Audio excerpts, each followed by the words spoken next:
कार्यक्रम के पुण्यार्चक हैं पिताजी स्वर्गीय श्री रमणलाल तानाजी सा जैन एवं माता श्री स्वर्गीय बिजकोर बाई रमणलाल जैन की स्मृति में श्री विजय कुमार जी रमणलाल जी जैन, श्रीमती मंगला विजय कुमार जी जैन, पुत्र एवं पुत्र वधू विपुल विजय कुमार जैन, सोनाली विपुल जैन, पौत्र तीर्थेश विपुल जैन, पता पारौला, जिला जलगांव, महाराष्ट्र। पुत्री एवं दामाद श्रीमती ममता जितेंद्र जैन, श्री जितेंद्र बसंती लाल जैन, पौत्र अनिश जैन, समय जैन, पता पिपलगांव, हरेश्वर, जिला जलगांव, महाराष्ट्र।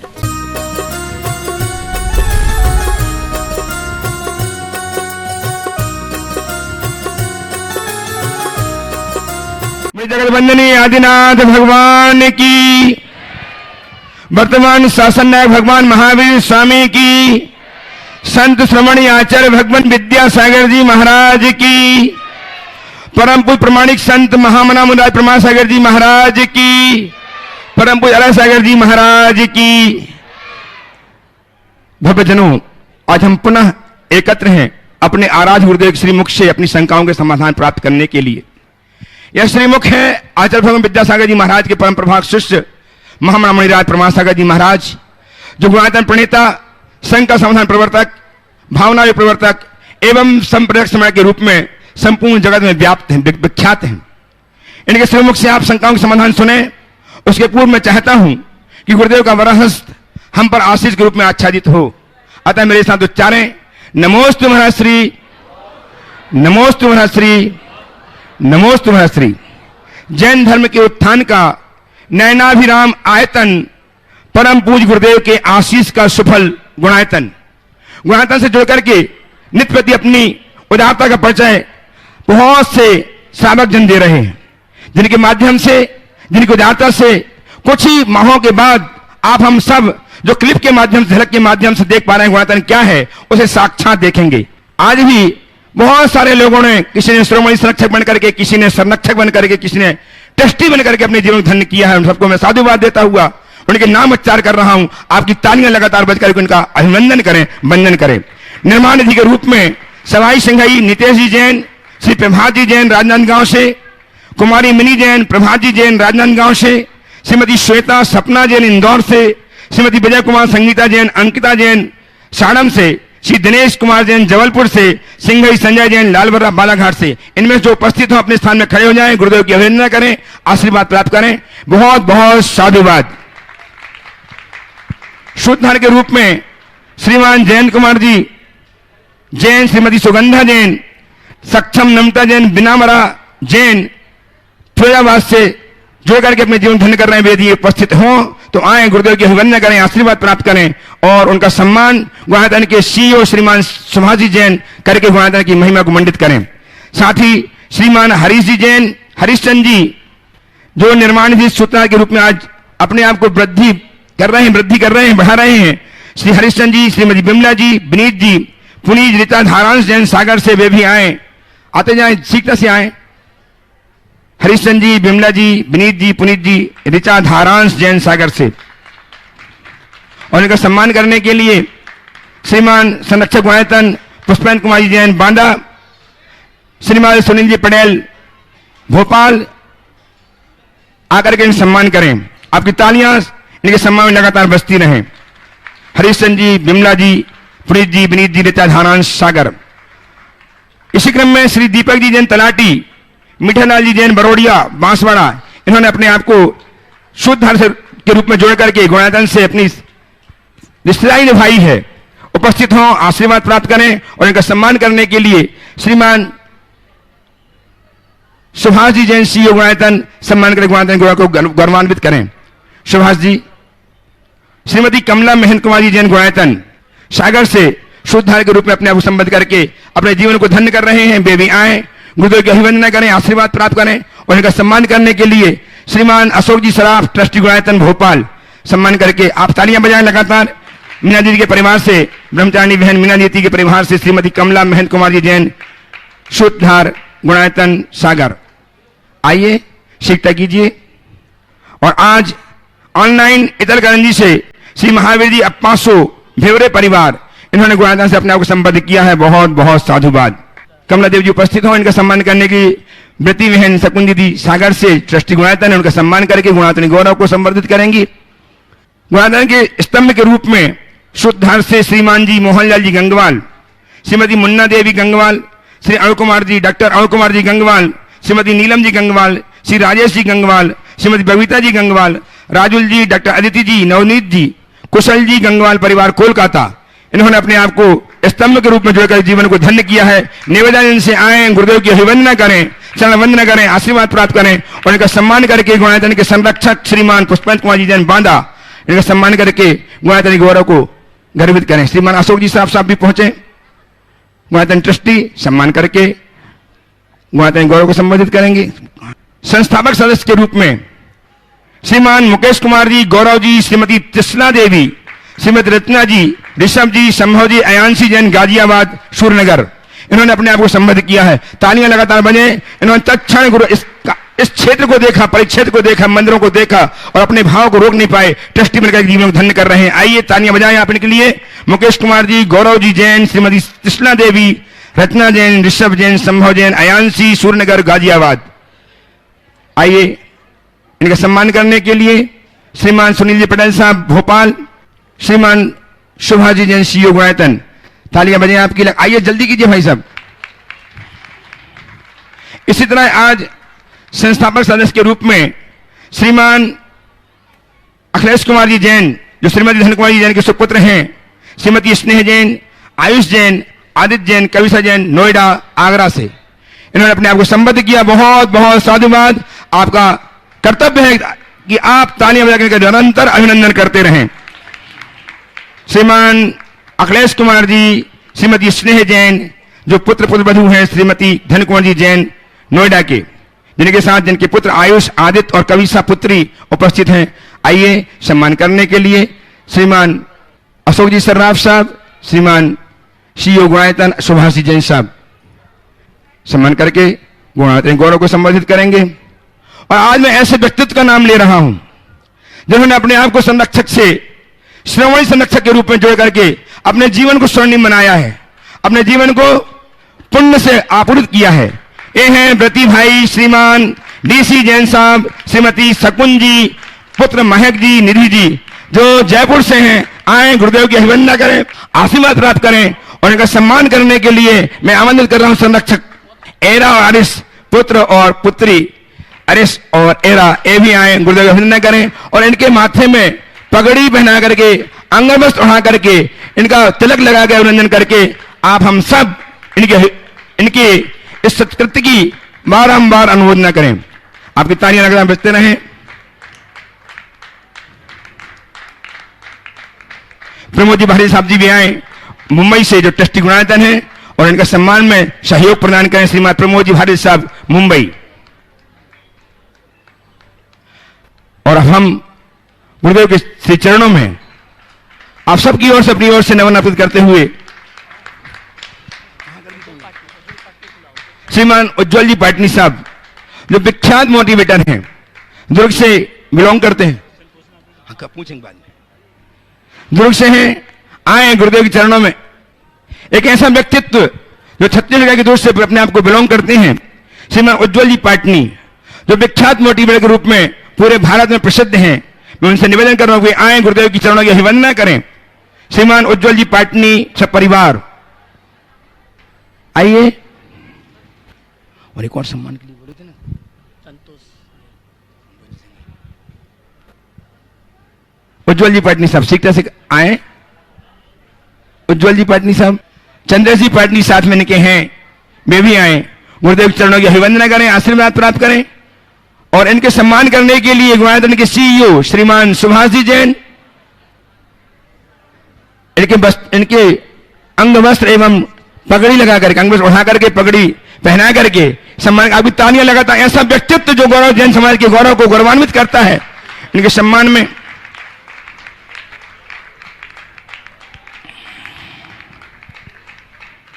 इसी क्रम में आज संस्थापक सदस्य के रूप में श्रीमान पवन कुमार जी जैन, श्रीमती मधु जी जैन, पीयूष रुचि जैन, प्रवेश मीनाक्षी जैन, क्षितिज जैन, तवंश जैन, पिस्रा जैन, समंत जैन, विवेक विहार दिल्ली से गुणायतन से अपने आप को ट्रस्टी के रूप में, संस्थापक सदस्य के रूप में जोड़ करके अपने जीवन को धन्य कर रहे हैं। बहुत बहुत साधुवाद। सीखता से आए, गुरुदेव की अभिवंदना करें। चरण वंदना करें, आशीर्वाद प्राप्त करें और इनका सम्मान हमारे गुणायतन के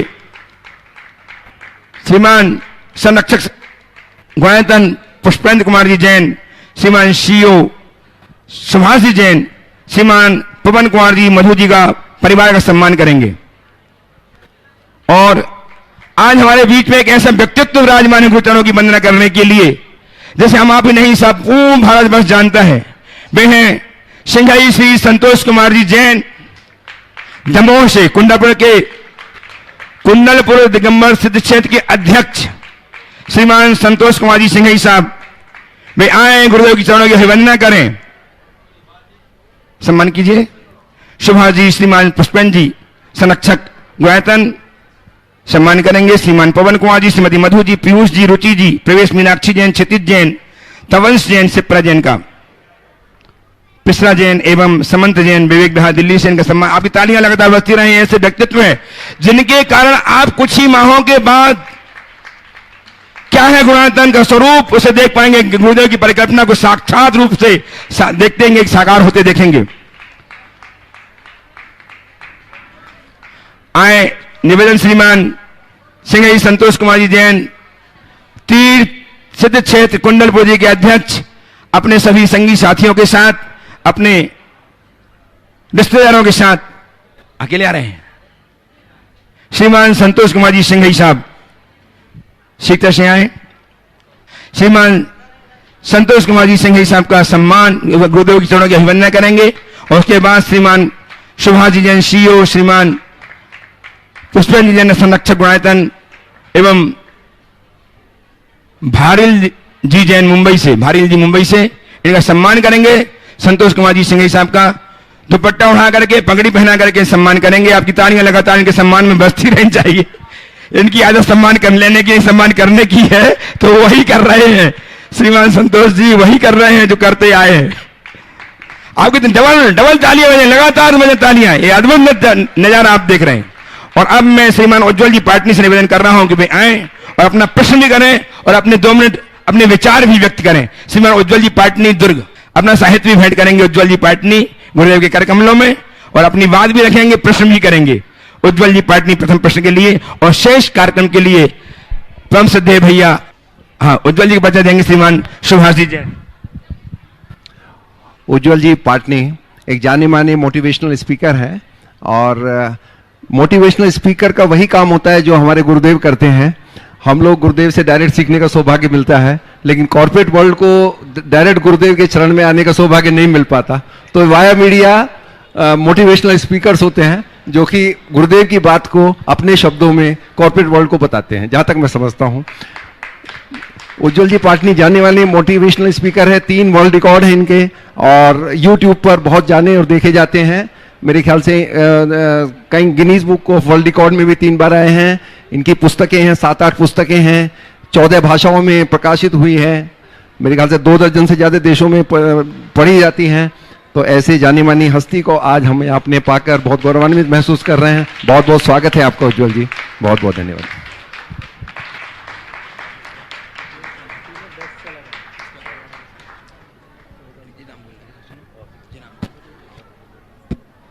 उद्बोधन अपने 2 शब्द और अपना प्रश्न प्रस्तुत करेंगे श्रीमान उज्ज्वल जी पाटनी जैन समाज के गौरव, और तैयार रहेंगे दिगंबर जैन समाज सिद्ध क्षेत्र कुंडलपुर के अध्यक्ष श्रीमान संतोष जी सिंघई अपने प्रश्न के लिए श्रीमान धन्य कुमार जी के साथ।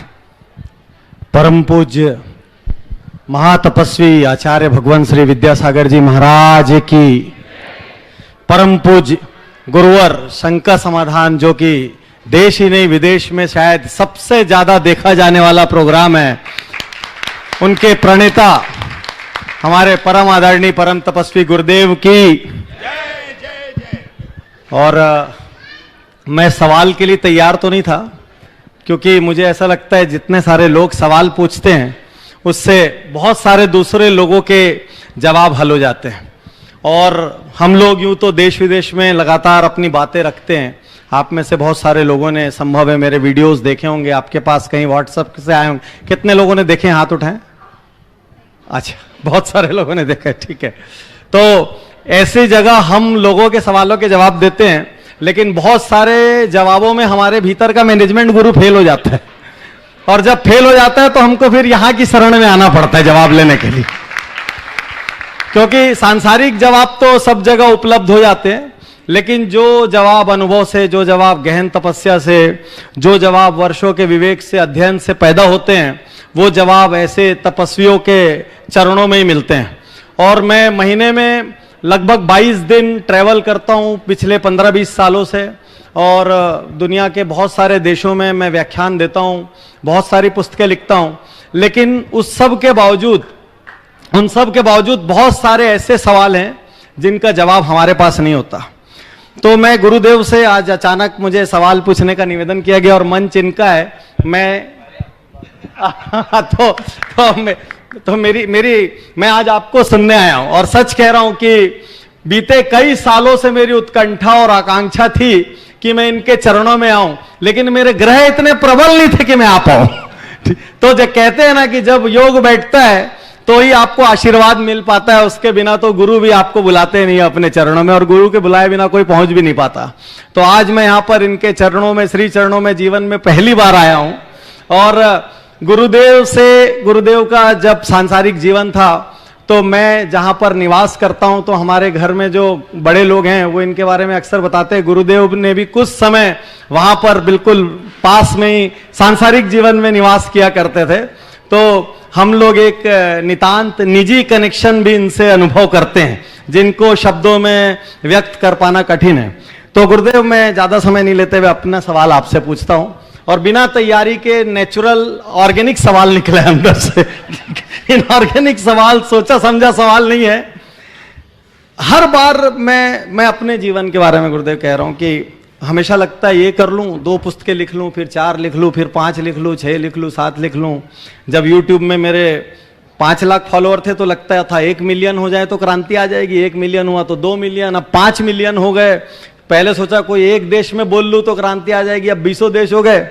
लेकिन कभी भी वो संतुष्टि का अनुभव नहीं मिलता, यानी ऐसा लगता है कि कुछ अधूरा सा है कहीं। तो इसका क्या कारण है और ये अधूरापन कैसे पूरा होगा?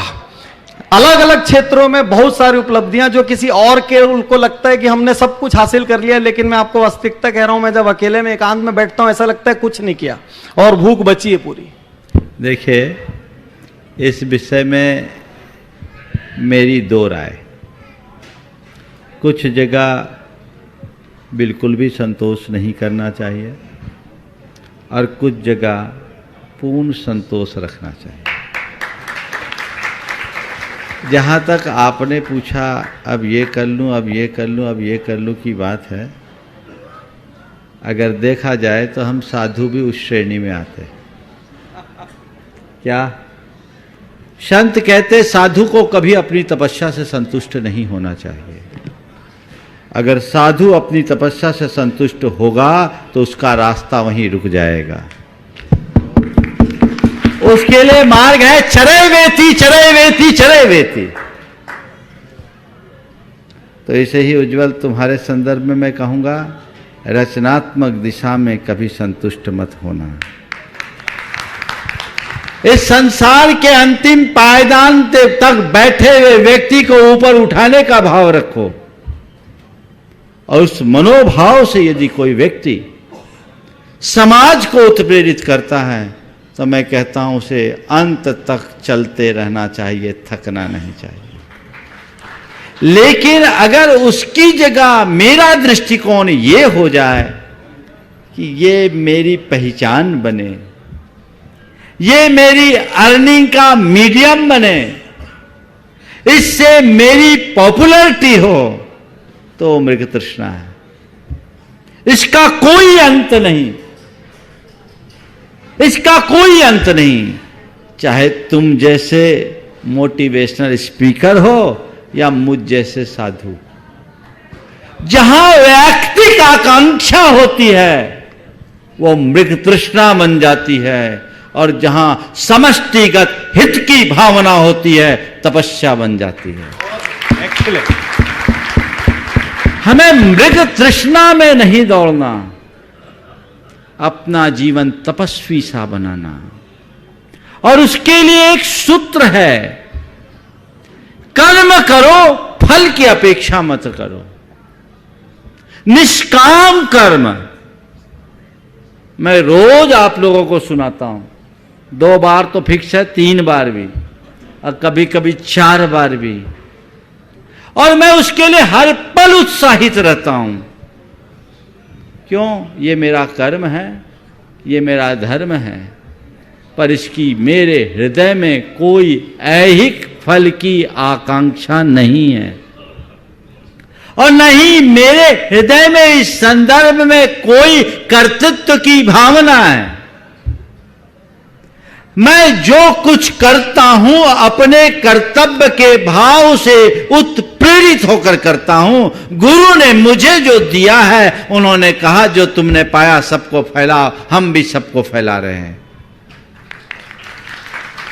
जो व्यक्ति अंधेरा का सामना करता है, सदियों से जो अंधेरे में जीने के लिए अभिशप्त रहा हो, उसे कभी उजाला मिलता है तो संसार से अंधेरे के साम्राज्य को उखाड़ने के लिए संकल्पित हो जाता है। हम लोग उसी में शुमार हैं। हमें चाहिए कि पूरे संसार में हम उजाला फैलाएं, उजाला, कहीं अंधेरे का नाम ही न रहे। हर व्यक्ति के हृदय के अंधकार को दूर करें तो उज्ज्वल एक अंदर अलग उज्ज्वलता आएगी। वो हमारे भीतर घटित होना चाहिए। इसलिए मैं ये नहीं कहूँगा कि तुम थको। अभी 10-12 किताबें लिखी हैं, उसमें 1-2 बिंदियाँ और लग जाए, कोई बुराई नहीं।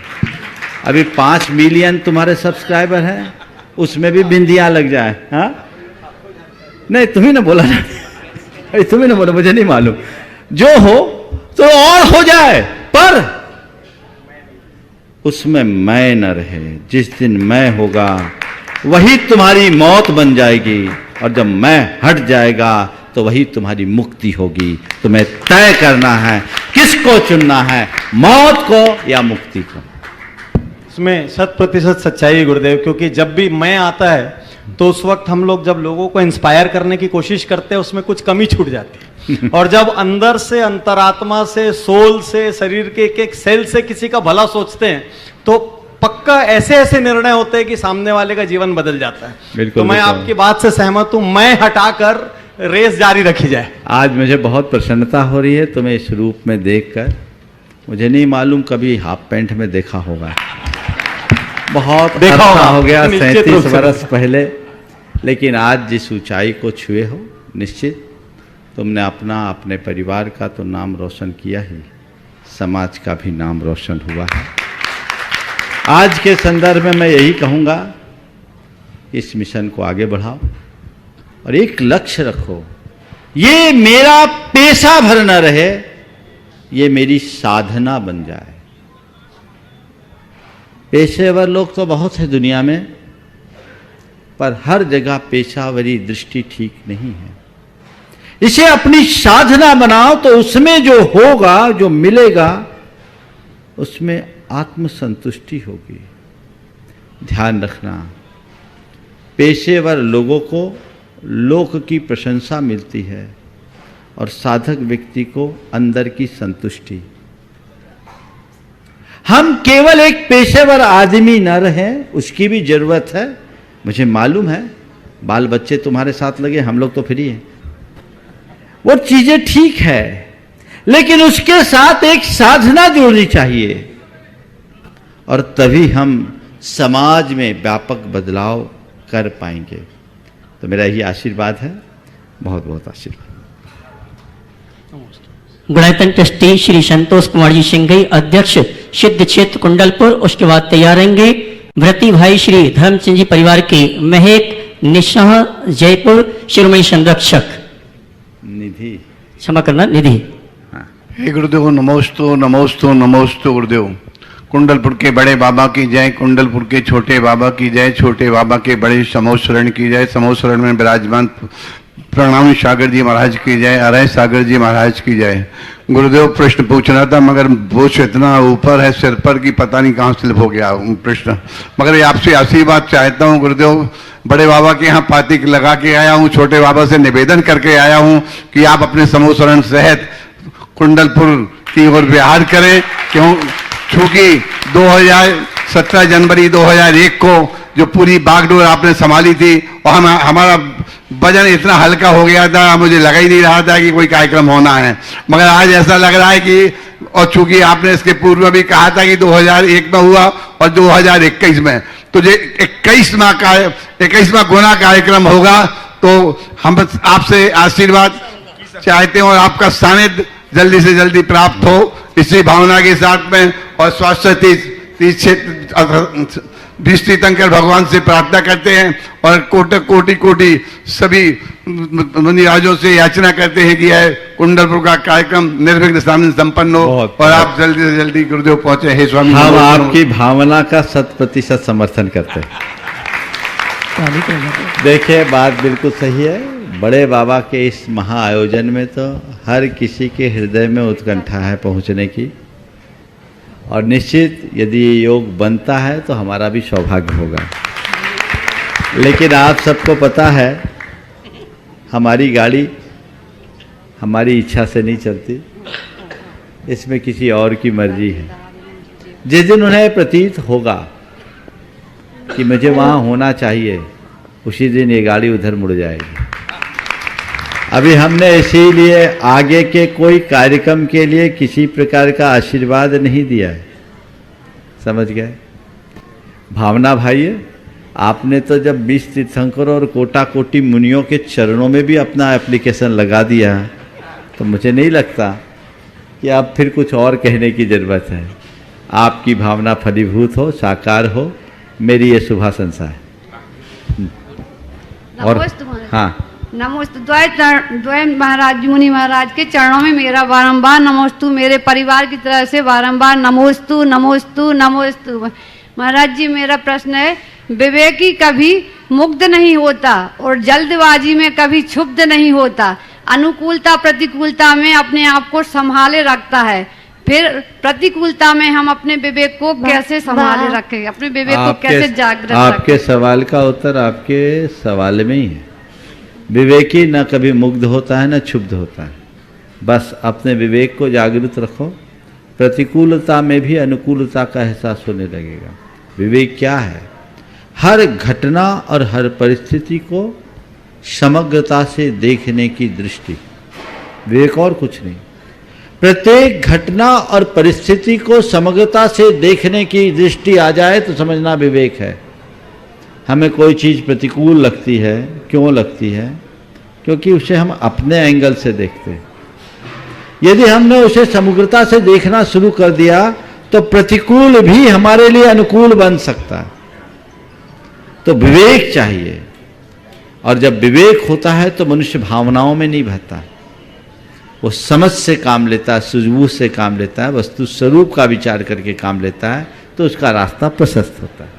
नमोस्तु महाराज जी, नमोस्तु महाराज जी, नमोस्तु। शिरोमणि संरक्षक गुणायतन प्रतिभाई श्री धर्मचंद जी परिवार की महक निधि जयपुर, उसके बाद तैयार रहेंगे श्रीमान ज्ञानेंद्र ममता जी, चेयरमैन मरुधर ग्रामीण बैंक जोधपुर, गुणायतन ट्रस्टी। नमोस्तु महाराज जी, पूरे परिवार की तरफ से। मन में शंकाएं तो बहुत थी, पर आज सुबह आपका प्रवचन सुन के कि आदमी को कितना कमाना चाहिए, कैसे कमाना चाहिए, एक नया डायरेक्शन मिल गया है। इस थोड़ा ज़्यादा तो नहीं, पर थोड़ा बहुत सहयोग देने का भाव भी बने और मौका भी मिला, तो बहुत बहुत धन्यवाद महाराज जी। आज का दिन शनिवार का है, बच्चों का दिन है, तो हम ज़्यादा टाइम नहीं लेंगे, बच्चों को मौका देंगे कुछ पूछने के लिए। बहुत सुंदर। हाँ, नमोस्तु नमोस्तु नमोस्तु। मेरा प्रश्न है कि आपने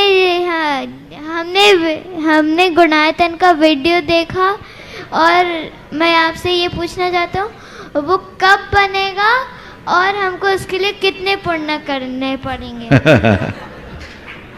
बहुत अच्छा। पहले ये बताओ, वीडियो देख के तुम्हें क्या फील हुआ? वीडियो देख के मुझे फील हुआ कि वो पे हम इस धरती का बता रहा है और नरक का बता रहा है। बहुत सुंदर, अच्छा लगा ना? हाँ। देखो, बहुत जल्दी आएगा, है ना? उसके काम तैयार हो रहे हैं, और हमें क्या पुण्य करना है? तुम्हारे पापा और दादा ने जो करने वाला पुण्य वो कर दिया, समझ गए ना? ठीक है। आज इस परिवार ने शिरोमणि संरक्षक हो जाओ, कोई दिक्कत नहीं। आज डीसी जैन साहब शुरू से जुड़े रहे हैं गुणायतन से, और आज ये परिवार पहले संरक्षक था और मन बना करके आए हम। ताली बजा के सम्मान करें। आज शिरोमणि संरक्षक बनने का भाव बना है। इस परिवार का अभिनंदन आप सबको करना चाहिए। और इस छोटे से बच्चे ने जो सवाल किया है कि हमें क्या पुण्य करना होगा, बस मैं यही कहता हूँ, आपको कुछ करने की ज़रूरत नहीं है। बस जो इन्होंने किया अपनी शक्ति के अनुसार उसका अनुकरण भर करने की ज़रूरत है। अपने आप सारा कार्य हो जाएगा। ठीक। मलायतन ट्रस्टी श्रीमान ज्ञानेंद्र ममता जी। एरा, हाँ बोलो। नमोस्तु गुरुवर, मेरा नाम एरा है गुड़गांव से। मेरा प्रश्न है कि शिखर जी पर्वत पे इतनी ठंड और स्टोन्स होते हैं तो हम बच्चे चप्पल क्यों नहीं पहन सकते? देखो, तपस्या करने के लिए जब महाराज जी को देखते हो, महाराज जी तो कुछ नहीं पहनते, तो आप बिना चप्पल के नहीं जा सकते क्या? मोक्ष जाना है ना, तो इसलिए सहन करना चाहिए। अपने चेहरे में कुछ पहनते हो क्या? नहीं। चेहरे को कवर करते हो? यहाँ ठंड क्यों नहीं लगती? समझ गए? इसी तरह अपना मन बना लोगे तो कुछ नहीं होगा। ठीक, चलो। मलायतन ट्रस्टी श्रीमान ज्ञानेंद्र ममता जी, चीफ मरुधर ग्रामीण बैंक जोधपुर। इसके बाद तैयार रहेंगी श्रीमती वीना पाटोदी, डॉक्टर एच.के. पाटोदी, अजमेर। नमोस्तु महाराज जी। महाराज जी ऐसा कहते हैं कि अगली सीढ़ी पे चढ़ने के लिए पिछली सीढ़ी को छोड़ना ही पड़ता है, इसलिए पिछली सीढ़ी से ज्यादा मोह ना रखें। लेकिन दूसरी तरफ ये भी कहा जाता है कि अगली सीढ़ी चढ़ने के घमंड में पिछली सीढ़ी को ना भूलें। कोई जब भी वापसी होगी तो निचली सीढ़ी को ही काम आएगी।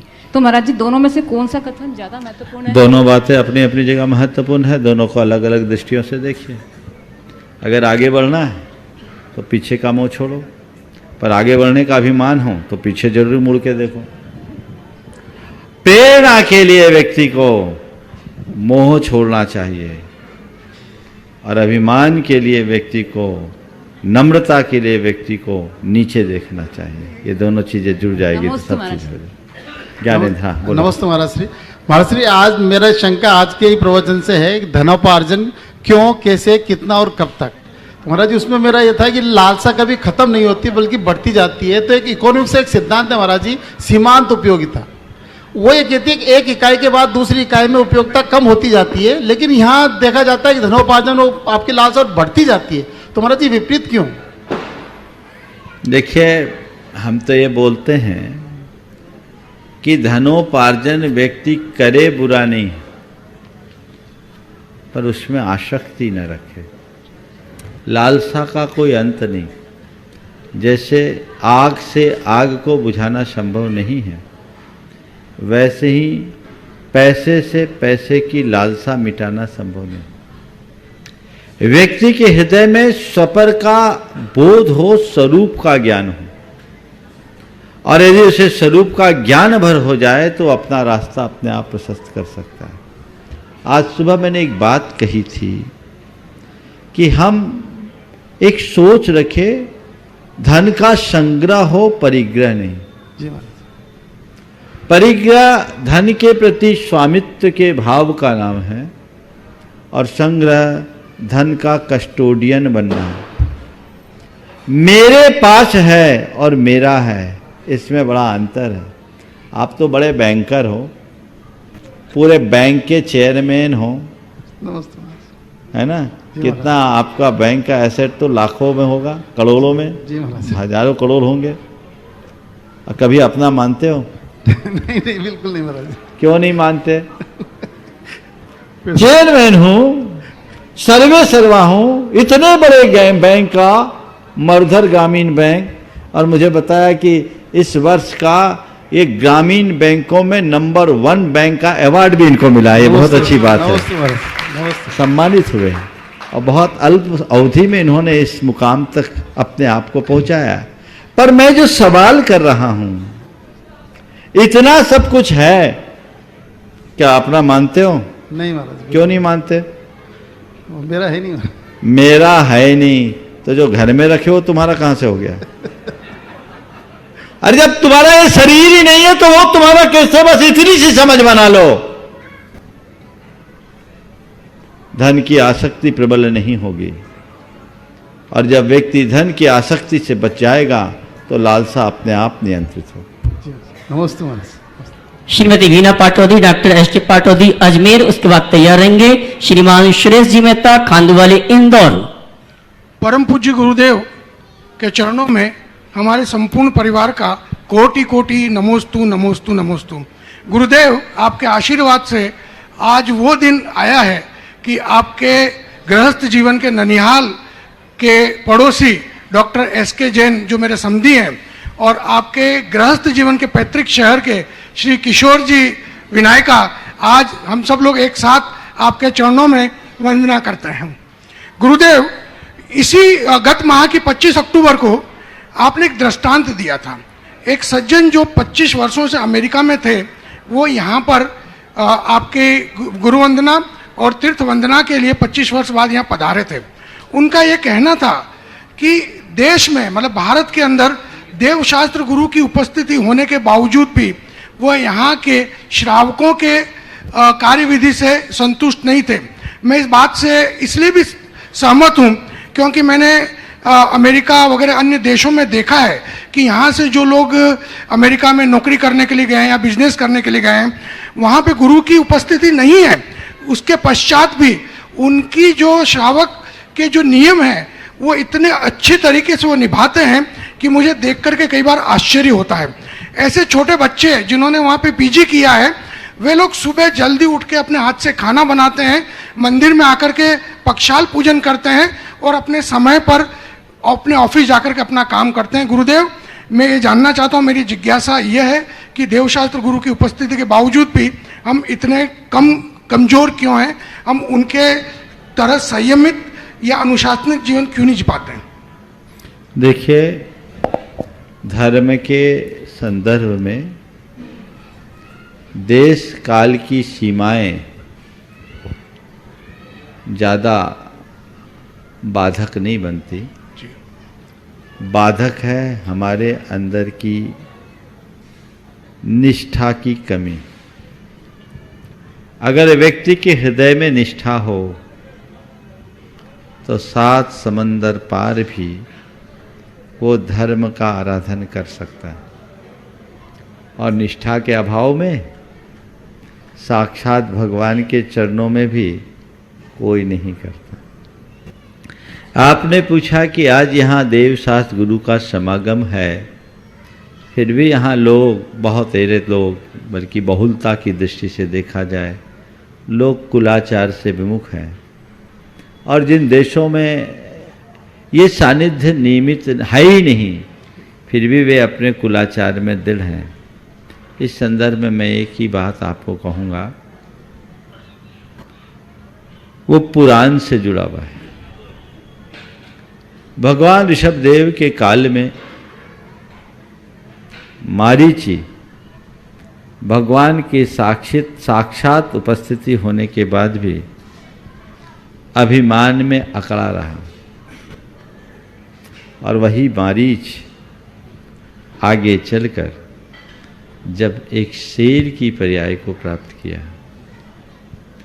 वो अपने तीक्ष्ण पंजों से हिरण के शरीर को विदीर्ण कर रहा था।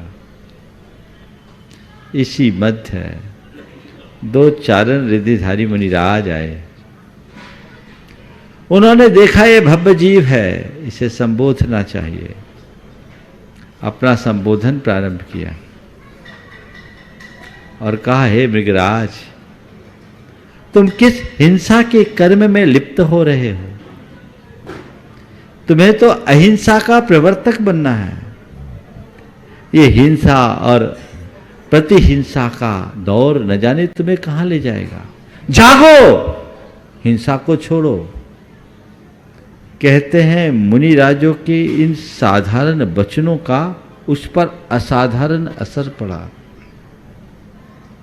उसके जिन आंखों से अंगार बह रहे थे, उससे आंसू की धार बहने लगी। जो हाथ हिरण के शरीर के विदारण में लगे थे, मुनि राजों की वंदना में जुट गए। उस शेर को सम्यक दर्शन की प्राप्ति हो गई। कहानी आप सबको पता है। इसके कथ्य को समझिए। हिरण कि ये शेर की पर्याय में मुनिराज के वचनों को उसका असर उस पर पड़ गया, और मनुष्य की पर्याय में तीर्थंकर भगवान उसका कुछ नहीं कर सके। वजह साफ है कि जिस समय वो मारीच था अभिमान में अकड़ा हुआ था, और जब शेर बना तो श्रद्धा से भरा हुआ था। अगर दूर देश में भी लोगों की श्रद्धा जीवित है तो उनके आचरण में धर्म की छाप दिखेगी, और यहां रहने वाले लोग भी श्रद्धा से विहीन हैं तो वहां के जहां के तहां रहेंगे, है ना। एक बार एक व्यक्ति ने कहा कि अनादि से शंकर जी के गले में लपटे रहने के बाद भी सांप आज भी जहरी उगलता है।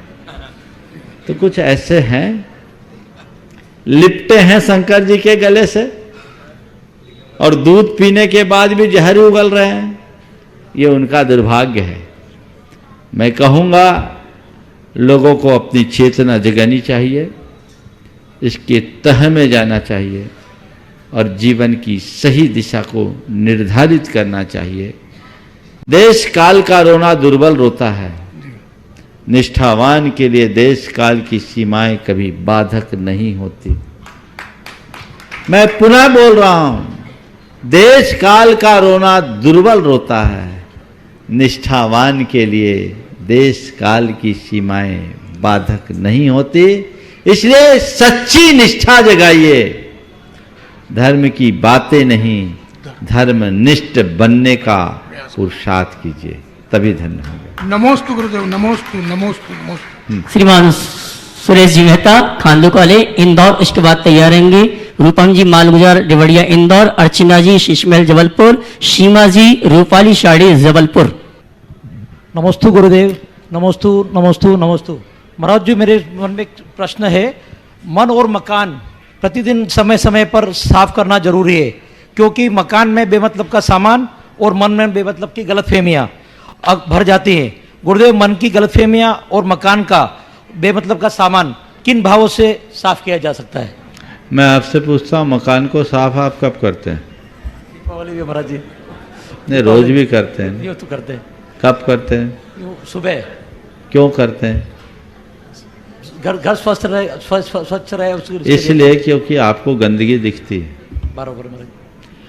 मकान की गंदगी दिखती है, आप तुरंत उसे साफ करने लगते हैं। मन का कचरा दिख जाएगा, आप तुरंत उसे साफ करने लगोगे। मुश्किल केवल यही है, मकान का तो एक तिनका भी कचरा दिखता है और मन में परत दर परत कितने जमे वो दिखता ही नहीं। अपने मन को तो देखो टटोल कर, कभी लगता है कि मेरा मन गंदा है? हर कोई अपने आप को दूध का धुलाई समझता है। जब तक मनुष्य अपने अंदर की दुर्बलताओं को स्वीकार नहीं करेगा, जीवन का सुधार नहीं हो सकता। स्वीकारो, अंतर निरीक्षण करो, देखो कि आखिर हम कितने पानी में हैं, तभी जीवन में बदलाव हो। नमोस्तु नमोस्तु नमोस्तु। रूपम जी मालगुजार देवड़िया इंदौर, अर्चना जी शीशमहल जबलपुर, सीमा जी रूपाली साड़ी जबलपुर। एक प्रश्न के लिए तैयार रहेंगे और इसी के साथ तैयार रहेंगे श्रीमती रश्मि अनूप कुमार जी पिठोरिया वाले सागर। नमोस्तु महाराज जी, नमोस्तु। मेरा प्रश्न है, श्रावक को सांसारिक क्रियाओं का कहाँ तक पालन करना चाहिए और आत्म अनुभूति, सम्यक दर्शन और इस मार्ग में आपके समान बनने के लिए हमें निश्चय और व्यवहार में कैसा संतुलन बिठाना चाहिए? कभी परिवार में विषम परिस्थितियां आ जाती हैं, कोई निश्चय कोई व्यवहार, और ये गाड़ी तो दोनों ही पहियों से चलने वाली है, तो इसका देखिए, आपके सवाल के दो पक्ष हैं। पहला, आपने कहा है श्रावक को अपने व्यवहारिक कर्तव्यों का निर्वाह किस सीमा तक करनी चाहिए। मैं तो कहूँगा कि श्रावक का जीवन ही व्यवहार से जुड़ा है। व्यक्ति को अपने व्यवहार में कहीं कोई कमी नहीं करनी चाहिए। जहाँ जब जैसी आवश्यकता है उसे करना चाहिए, लेकिन उसे अपना लक्ष्य नहीं केवल कर्तव्य मानना चाहिए। जैसे आप एक पत्नी हो, एक माँ हो, आपको अपने घर का पूरा संचालन और अपने बच्चों का लालन पालन करना है कि नहीं? ये आपका व्यवहारिक कर्तव्य ही तो है, पर इसे कर्तव्य मान करके करो। यदि आप इसे कर्तव्य मान करके करोगे तो आपको कहीं कठिनाई नहीं होगी, लेकिन आप यही अपना ध्येय बना लोगे तो हमेशा दुखी रहोगे। तो गृहस्थ को अपने व्यवहारिक कर्तव्यों को कर्तव्य की भावना से करना ही चाहिए, उसके बिना उसका जीवन नहीं चलेगा। अब आपका जो दूसरा सवाल है, आत्मानुभूति की तरफ, वैराग्य की तरफ कैसे बढ़ना चाहिए और निश्चय और व्यवहार में कैसे संतुलन बनाकर चलना चाहिए, मैं तो ये कहता हूँ हर गृहस्थ को पक्का निश्चयी बनना चाहिए। गृहस्थ को क्या, हर व्यक्ति को पक्का निश्चयी बनना चाहिए। थोड़ा सा भाषा बदल दूं, पक्का निश्चयी बोल रहा हूं तो आप लोगों को लगा कि आज महाराज कहाँ भटक गए, है ना। मैं पुनः दोहरा रहा हूं, पक्का निश्चयी बनना चाहिए, यानी दृढ़ निश्चयी होना चाहिए। दृढ़ निश्चयी का मतलब समझते हैं, एकदम दृढ़ निर्णय वाला हो, फर्म डिसीजन हो, अपने जीवन के कल्याण का निश्चय हर व्यक्ति को होना ही चाहिए। ठान लो, यही तो निश्चय है। बोलो, आप यहां आए हो निश्चय करके आए कि बिना निश्चय के आए? बोलो, पहले निश्चय किए ना।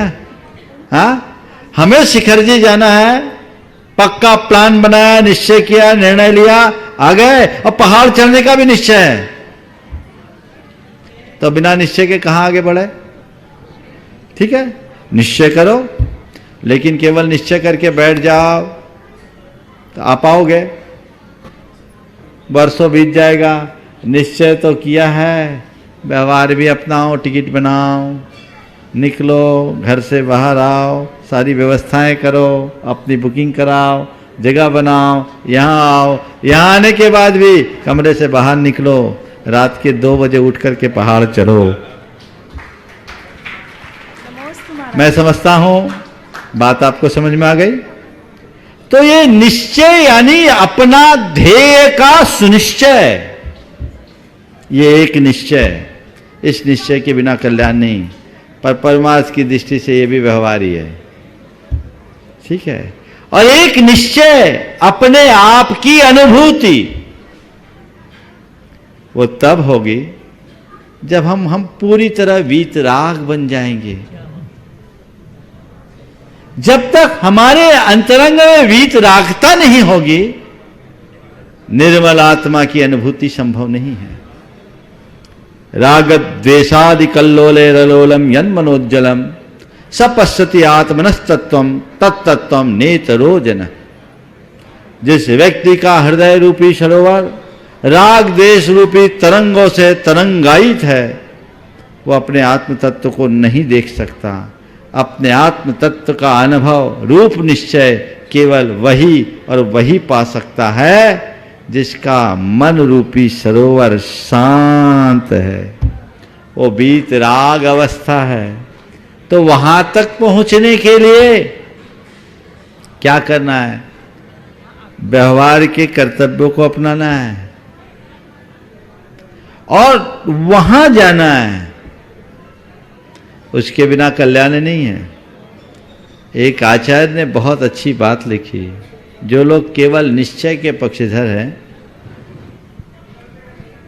उनके लिए मैं कहूंगा, उन्होंने लिखा, जीवो प्रविश्य व्यवहार मार्गम न निश्चय यात मुपैति शक्ति प्रभा विकासे क्षण मंतरेण भानुदयम कह बदती विवेकी। व्यवहार मार्ग में प्रवेश किए बिना कोई भी निश्चय को नहीं पा सकता। क्या सुंदर उदाहरण दिया। लालिमा को देखे बिना कौन व्यक्ति कह सकता है कि सूरज उगाया? बोलो बहन जी, लाली पहले फूटती है कि पहले सूरज उगता है? हाँ, क्या? थोड़ा जोर से बोलो। तो जो लोग बिना व्यवहार के निश्चय को पाना चाहते हैं वे बिना लाली के सूरज उगाने की असंभव कल्पना करते हैं। पहले लाली होगी, पाँव फूटेगा, पाँव फटेगा और पाँव फटने के बाद ही उजाला होगा। देखो कितनी बढ़िया लाली है। समझ गए? तो हमें वो दृष्टिकोण रखना चाहिए, तभी हम अपने जीवन को बेहतर बना सकेंगे। श्रीमती रश्मि अनूप कुमार जैन पिठौरिया वाले सागर, उनके साथ दीपक अनूप जैन मंडला, सभी एक प्रश्न के लिए उसके पास तैयार रहेंगे। श्री अखिलेश स्नेहलता जी जैन गुणायतन ट्रस्टी आगरा। दोई महाराज के चरण में कोटि कोटि नमोस्तुम। महाराज श्री सिद्ध चक्र महामंडल विधान, इतना बड़ा विधान होने के बाद भी उसमें नमोगान मंत्र को पूरा समाहित नहीं करके मंत्र का मतलब अच्छी औषा नमा का जाप क्यों किया जाता है? देखिए, बात बिल्कुल सही है। सिद्ध चक्र महामंडल विधान सर्वश्रेष्ठ विधान है और आप लोगों को इस विधान का सुयोग अभी मिलने भी जा रहा है अष्टानिक में। अब तो ज़्यादा दिन बचे नहीं, 5 दिन बचे हैं। हाँ भैया जी बोल रहे जानकारी भी दे दो, सबको जानकारी है। मैं तो सिद्ध चक्र महामंडल विधान के संदर्भ में आप सबसे केवल इतना कहूँगा कि सिद्ध चक्र महामंडल विधान की महिमा का अंदाज केवल इससे लगा लो कि कहा जाता है कि गृहस्थ को अपने जीवन में एक बार सिद्ध चक्र विधान जरूर करना चाहिए, क्योंकि सिद्ध चक्र विधान के निमित्त से उसके गार्हस्थ्यिक जीवन में होने वाले पापों का प्रक्षालन प्रायश्चित के रूप में हो जाता है। ये सिद्ध चक्र की महिमा है। चिरंतन काल से सिद्ध चक्र विधान होता है और उसमें भी जो मूल संस्कृत का विधान है उसमें 9 गुनी आराधना होती है। हर मंत्रों का उच्चारण आप सबको पता है।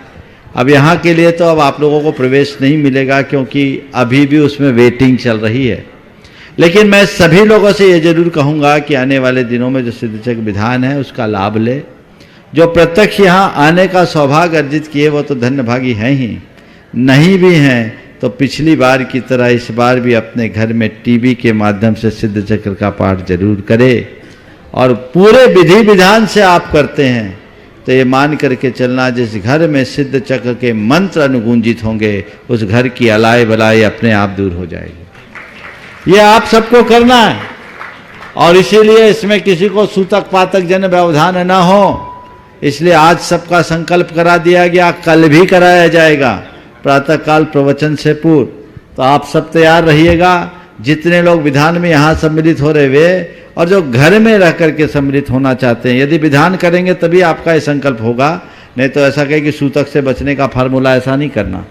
ये एक बहुत अच्छी व्यवस्था है, उसका सभी को लाभ लेना चाहिए। उत्साह के साथ आप जुड़िए और इसका आनंद मन वचन काय कृत कारित अनुमोदन से लीजिए।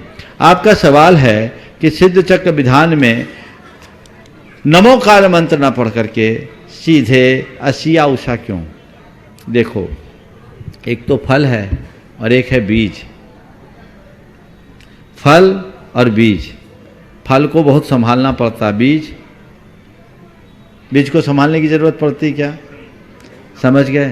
तो बीज अगर हमारे हाथ में लग गया तो हमें फल की चिंता करने की जरूरत नहीं है, पीढ़ियों तक फल हमें मिलेगा। बात समझ में आ रही है? बीज हमारे हाथ है तो पीढ़ियों तक फल मिलेगा। असिया उषा परमेष्टि का बीज है तो फल मिलने ही वाला है। नमोकार मंत्र की भी हम आराधना कर सकते हैं, मंत्राधिराज है, लेकिन उस आराधना में बहुत समय है। तो किसके बल पर? ध्यान से कल्याण होता है, जाप से नहीं। इसलिए असिया उषा वो बीज है। ओम ह्रीम असिया उषा नमः, ये बीज मंत्र है। उस बीज की आराधना है जिससे हमारे अंदर सिद्धि की सारी योग्यताएं प्रकट होती। श्रीमान अखिलेश जी स्नेहलता जी जैन गुणायतन ट्रस्टी आगरा, उसके बाद तैयारेंगे श्रीमती कमला जैन खुरई। महाराज जी के चरणों में कोटि कोटि नमन। मेरा प्रश्न है महाराज जी, गुस्सा आना स्वाभाविक है और क्रोध निकलता भी अपनों या निर्बलों पर है, लेकिन क्रोध निकलने के बाद मन को एक झूठा सुकून भी मिलता है। लेकिन जब क्रोध ना निकल पाए तब मन बड़ा उदास होता है। ऐसी परिस्थितियों में मनुष्य क्या करे? देखिए, क्रोध निकाल करके अपना गुबार निकालना यानी कचरा निकाल करके, कचरा फैला करके संतुष्ट होना। मैं कहूँगा गुबार निकाल करके ठंडा होने की जगह बोध जगा लो, गुबार निकालने की जरूरत ही नहीं पड़ेगी, गुबार ही पैदा नहीं होगा। तो क्रोध की घड़ी में यदि बोध जग जाए तो जीवन का काया पलट हो सकता है। इसलिए हमें बोध की तरफ दृष्टि। मैं आपसे एक सवाल करता हूं, आप क्या करते, व्यापार करते हैं या सर्विस में? मैं सर्विस में हूँ। सर्विस में? हाँ जी। कभी आपके बॉस ने आपको डांटा फटकारा होगा? हाँ? हाँ हाँ। उस घड़ी आपने कोई प्रतिक्रिया दी? नहीं। स्माइल ही देते होंगे। आपके मन के विरुद्ध बात भी किया होगा तो आपने जी सर ही कहा होगा। Yes sir. हाँ जी जी। यस सर निकल ही गया। वो प्रैक्टिस में है। क्यों? और वही बात अगर आपकी घरवाली ने आपके मन के विरुद्ध कभी कुछ कही हो तो? क्यों? कहा तो होगा ही। इन पे तो बरस पड़े हो गए। बोलो, स्वाभाविक है ना। क्वेश्चन भी यही पूछा था मैंने। हाँ बता रहा हूँ, वही बता रहा हूँ। अपनों पे निकलता है गुस्सा। इन पर आप बरस रहे हो और वहां सहज बने हो। किस वजह से? केवल अपने अंदर के विवेक की वजह से। यहां आपके मन में एक कोड बैठा है, हमारा अधिकारी है, उसके आगे मुझे नम्र रहना है, वो कुछ भी बोले मुझे सुनना है। आप स्माइल दे रहे हो, वो कोड है ना, आपको बचा रहा है। और घरवाली ये तो अपनी है, ये तो हमारी सब सुनने के लिए, भले हम फेरे पाड़ के लाए, सुना दो इसको जैसे नौकरानी हो। यहां भी अगर वही विवेक आ जाए तो क्रोध नहीं होगा। इसलिए मैं एक वाक्य कहता हूं, जहां बोध हो वहां क्रोध नहीं।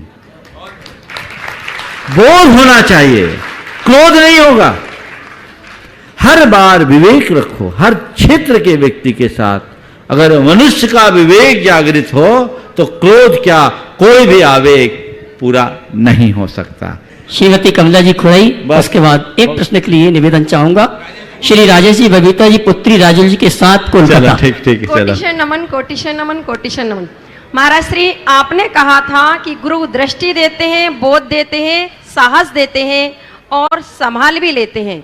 लेकिन युग के आदि में भगवान आदिनाथ ने यदि थोड़ा सा संभाल लिया होता तो सभी को दृष्टि मिल जाती। देखिए, गुरु निमित्त है, गुरु के हाथ में इतना नहीं है। तुम्हारे प्रश्नों के लिए 2 ही लाइनें बोलता हूं। रास्ता दिखा सकता हूं, औषधि बता सकता हूं, पीना तुम्हें पड़ेगा। रास्ता दिखा सकता हूं, चलना तुम्हें पड़ेगा। नमस्ते। बस गुरु की यही भूमिका। हाँ राजेश। नमस्ते महाराज। इस प्रकार आज के इस सत्र को परम पूज्य गुरुदेव के चरणों में नमन अर्पित करते हुए यहीं पर विराम। बोलिए परम पूज्य आचार्य गुरुवर श्री विद्यासागर जी महाराज। जय जय जय। बोले परम पूज्य मुनि श्री प्रमाण सागर जी महाराज की जय जय जय।